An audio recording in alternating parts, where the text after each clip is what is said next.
Welcome to the ASTRALX Deep Dive, illuminating your path. I'm Lunaria Celine, your intuitive guide. And I'm Solarian Zephyr, your Cosmic Strategist. We bridge celestial wisdom, Unlock your modern path. discover guiding starlight insights. Explore powerful cosmic energies. How do planetary transits shape your story today? That really is the question, isn't it? And it's what's driving this deep dive. We've got this fascinating stack of source material here. It all zeroes in on one really potent energetic signature, the Warrioress-Phoenix Archetype. Right. Specifically for a Leo Sun woman with Aries Rising, and crucially, how that whole energy gets lit up and, activated through 2025 by some pretty major planetary shifts. Exactly. So our mission today is to, well, unpack these sources for you, get to the core insights. We'll be looking at how these archetypes, the Warrioress, the Phoenix, are described, what the big transits mean according to this material. We're talking Pluto, Uranus, Jupiter. Yeah, the big ones. Definitely. And how these cosmic vibes might even show up physically. We'll touch on some historical figures the sources mention, and then explore the potential paths forward, how to actually integrate all this fire. Okay, let's start with the basics then. The foundation. Leo Sun plus Aries Rising. What are the core energies we're dealing with here, based on the source material? Well, the sources paint a picture of two really distinct but powerful forces coming together. First, there's the Leo Sun. You got to think like solar lioness, Okay. radiating warmth, right? That natural creativity Yeah. and, that undeniable regal magnetism. It's your core vitality, how you express yourself. Right, that heart-centered energy, wanting to shine, to create. Yeah. Makes sense. And then the Aries Rising. This is like the dawn energy. Crimson Warrioress, Yeah. forged in that primal fire, spear forward. It's pure courage, raw initiative, just unstoppable momentum, really. So the Aries Rising is how you first meet the world, your gut instinct. Exactly. Your immediate impulse, your drive to just start. So, when these two combine, especially in a year like 2025, which sounds intense, how did the sources say they interact? It doesn't feel like just, 1 + 1. No, not at all. It's described as a really dynamic synergy. The source material highlights how, in 2025, that Aries Warrioress often acts as the vanguard for the Leo Lioness. The vanguard, like out front. Yeah, clearing the path, initiating the action, basically making space so Lioness's radiance and purpose can really shine through fully. And the lioness brings the why to the what, the intention behind the fire. Precisely. The Leo energy, it isn't about just charging off wildly. It tempers the Aries drive with heart-centered purpose, sovereign intent. Okay. And the fusion, this blend, the resulting archetype the source identifies for this signature, particularly in 2025, they call it the Warrioress-Phoenix. Warrioress-Phoenix. Sovereign of courage, architect of rebirth. Wow, even the name feels significant.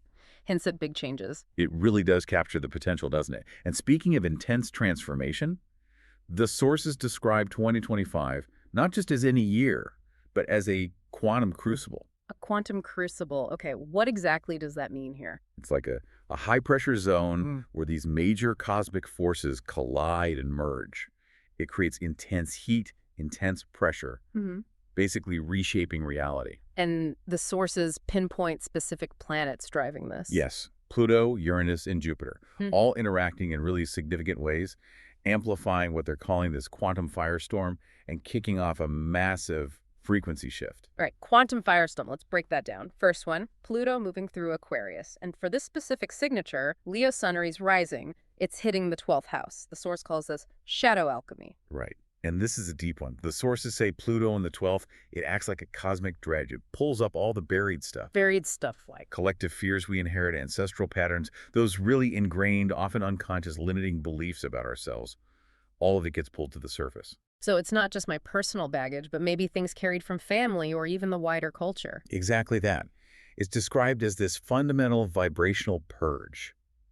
For your authentic self, that core Leo sovereign, to truly rise, these old, often hidden identities, they have to be faced, brought into the light, transformed. Like a necessary death of the old self for rebirth. That's the idea, a kind of death and rebirth cycle. And the source uses a quantum concept here, entanglement. They explain it like you're sort of entangled with the collective unconscious. Entangled, like connected in ways we don't realize. Yeah, precisely. And this transit demands you consciously choose to individuate, to separate your true self from those shared, often fear-based collective patterns. It's about claiming your unique frequency. Okay, bringing the hidden into the light for transformation. Shadow alchemy. That lands. Now, crashing into this deep work is Uranus in Gemini, impacting the fourth house. The source labels this foundation tunneling. Uh-huh. And Uranus is all about sudden change, right? Innovation, liberation. In the fourth house, that's hitting your sense of home, your family patterns, that deep feeling of inner security, your roots, your emotional bedrock. Foundation tunneling implies finding a new way through, not just knocking it down. How might that actually feel or look? Well, the sources say it could show up as sudden, like, aha moments about your family history, or maybe unexpected breakthroughs in communication with your tribe, your close circle. Or even literal changes. Could be. Abrupt shifts related to your physical home, a sudden move, a renovation that just turns everything upside down. But the core demand, they emphasize, is radical freedom within your emotional foundation. Freedom in your roots. That Doesn't it? sounds paradoxical. It does, doesn't it? Like building on shifting sands. Yeah. But they use another quantum idea, quantum tunneling. Okay. It's an analogy. Instead of slowly chipping away at old emotional walls, Uranus can sometimes just tunnel through them, instantly bypass the old conditioning. So sudden leaps in feeling safe and free inside, even if the outside world feels shaky. That's the potential. Unexpected shifts in how you define and feel home. Okay, wow. So deep shadow work and foundation shakeups. And then, adding more fuel, from May 25th onwards, Jupiter moves into Gemini too, joining Uranus in that fourth house.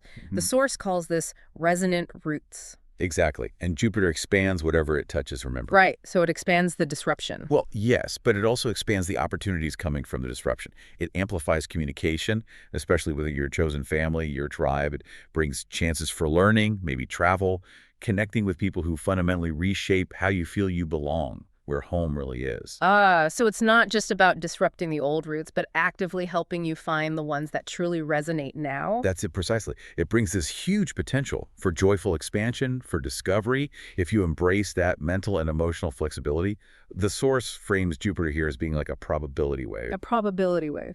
Yeah, like it significantly increases the chances, the probability that you'll connect with your frequency tribe. People who just get you, who operate on the same wavelength. And it helps you establish a truly resonant home base, whether that's a physical place or just a deep inner sense of belonging. Finding your frequency tribe and resonant home, that sounds like a really positive potential outcome from all this intensity. Okay, we've mapped the cosmic weather, but how does this actually feel in the body? The source gets into this with somatic astrology, feeling the fire in the flesh. Yeah, this part's really practical. It's about tuning in to how these big energies actually land physically. For Aries Rising, ruled by Mars, that fiery initiator, Yeah. it's often felt in the head, the face, the adrenals. Okay, so what are the physical tells? When you're launching something bold or facing a challenge that really sparks that Aries fire, you might feel like heat rising in your face or tension in your brow, that intense focus. Definitely those adrenal surges getting you ready for action. And the source gives a way to soothe that Mars rush. A simple one, yeah. Just placing cool hands on your forehead or the back of your neck. It's a direct physical counter to the heat. Helps bring you back into balance. Nice. And the Leo sun energy, where's that felt? That's the heart center, mainly.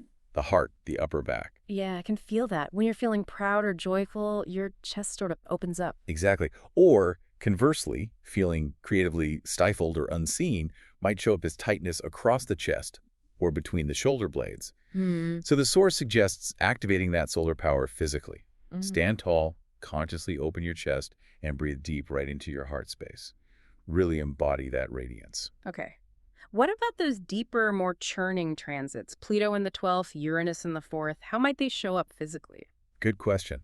According to the source, that deep Pluto purge in the 12th can sometimes manifest as like unexplained fatigue, especially in the legs and feet, a feeling of being ungrounded while old stuff dissolves, or maybe pressure at the crown chakra. They link that to processing intense downloads or insights bubbling up from the unconscious. So feeling tired or having a buzzy head could actually be signs of this deep work happening. It could be part of it, yeah. The source recommends grounding practices, literally walking barefoot on the earth, root chakra meditations, and crucially, trusting your gut feelings, seeing them as important messages, like Pluto's whispers from the deep. Okay. And Uranus shaking up the 4th house foundations. Those sudden jolts and shifts, they can feel like butterflies or that nervous flutter in the solar plexus, or even a weird tingling, almost electric feeling up the spine as your internal wiring gets rerouted. Linked to those sudden insights about home or family. Often, yes. Or just a feeling of sudden change around security. The soothing technique offered is deep belly breathing during those moments of feeling shaken, maybe paired with an affirmation like, I am safe in my own energy field, reclaiming your inner space. That feels like a really useful tool for navigating inner turbulence. Now, the source flags a specific time in 2025 as extra intense, a fire triple threat. Mars moving through Leo, July 20th to September 4th. Yes, this is key. It's when your Aries rising ruler, Mars, the planet of action and drive, is blazing through your Leo sun sign, the sign of your core identity and expression. So double fire, triple with the Aries rising. Kind of. The sources describe it as a supercharged period. Creative energy, assertion, vitality, all amplified. This intense fire, they say, is felt most strongly in the heart and solar plexus, and it really demands expression. It wants out. Okay, so how do you channel that constructively? Avoid just exploding. The source material is pretty clear on this. Yeah. Funnel it, direct it into passionate projects, use it for courageous self-affirmation, intentional movement. Dance is specifically mentioned as really potent medicine then. Yeah. Yeah, as a way to let that combined Aries-Leo fire move through you physically, creatively, safely. It definitely sounds like 2025 requires a very conscious, embodied approach. The source material also brings in historical synchronicity, right? Suggesting this Warrioress-Phoenix signature isn't entirely new. Exactly. They talk about a kind of lineage.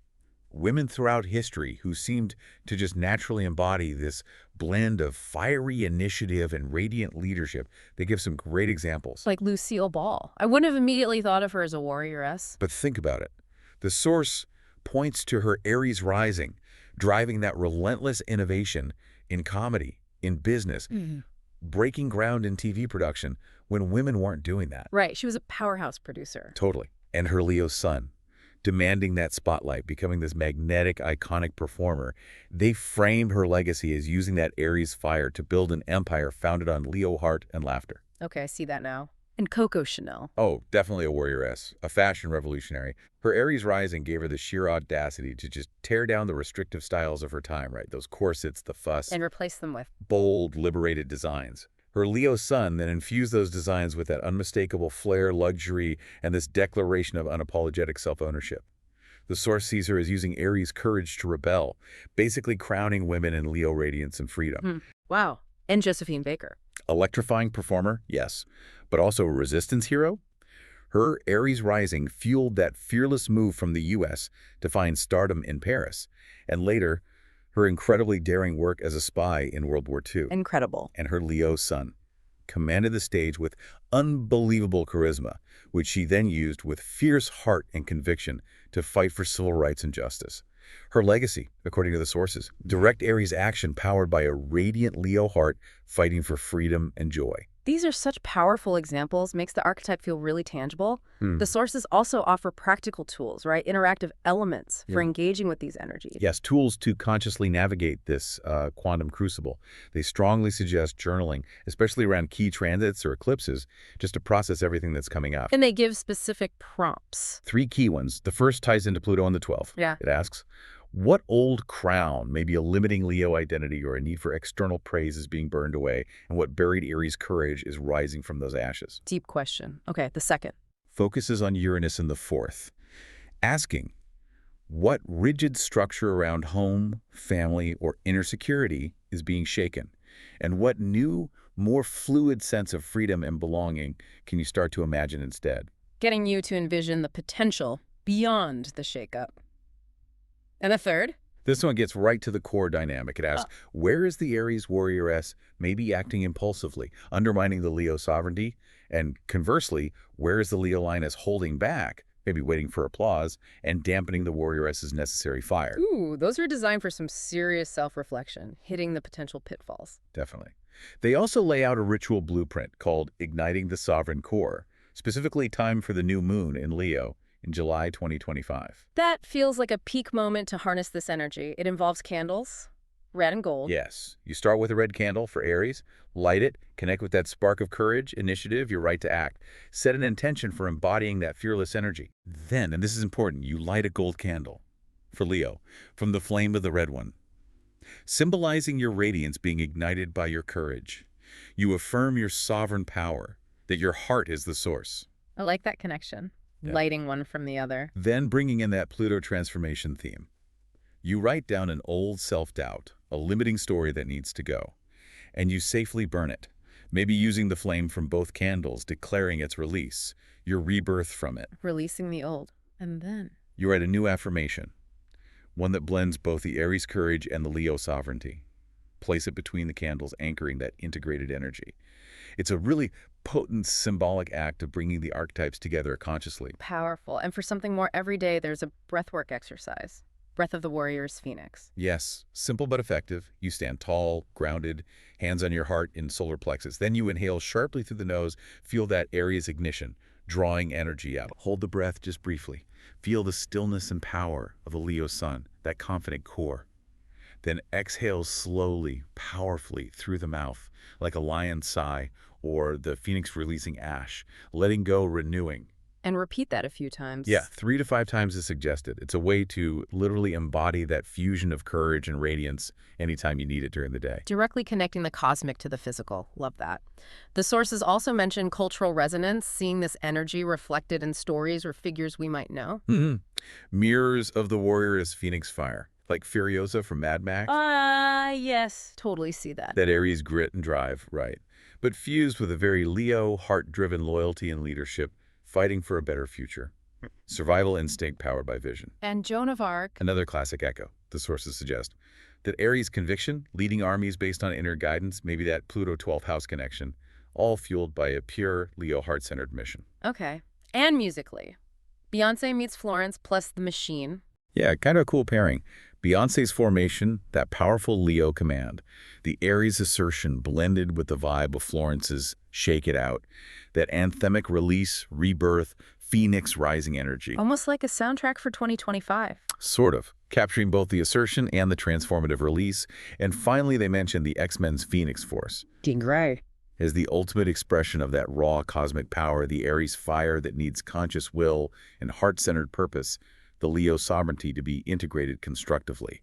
Otherwise, it becomes destructive.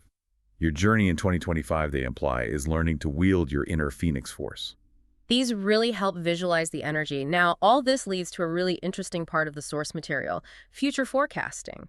It lays out 3 possible timelines based on how you choose to work with these 2025 energies, choosing your quantum fire, essentially. Exactly. It stresses that how you navigate this consciously really shapes the outcome. Timeline 1 is called the unchecked wildfire. That sounds destructive, like maybe leaning too hard into Aries without the Leo heart or the Pluto depth work. That's precisely it. Charging ahead impulsively, driven by ego or reaction, ignoring the necessary shadow work Pluto demands, using aggression, not integrated courage. And the result of that path? Burnout, isolation, creating conflict, ultimately self-sabotage. As those unexamined fears just erupt, the warrioress becomes destructive, the lioness gets trapped by pride, the resonance, like a glorious but totally unsustainable explosion, scorched earth. Oof. Okay, definitely a cautionary path. What's timeline 2, the dimmed sun? This one is about resistance. Resisting the Uranus shakeup in the 4th, maybe clinging desperately to old roles, or seeking validation for the Leo sun in ways that stifle the Aries need for change and independence. So fighting the necessary transformation of your foundations. Yeah, suppressing the warrioress's vital spark to maintain a comfortable image, or just avoid rocking the boat. The outcome here is stagnation. Resentment builds. Creativity gets blocked. You feel trapped. And that inner turmoil from Pluto can really manifest physically if it's suppressed. The lioness roars silently inside. The warrioress's fire just smolders. The source describes the resonance as a star slowly collapsing under its own weight. Unexpressed potential. Neither of those sound like the goal. Which brings us, hopefully, to timeline 3, the sovereign reborn. This is the path of conscious integration. This is the powerful potential that the source material really emphasizes for 2025.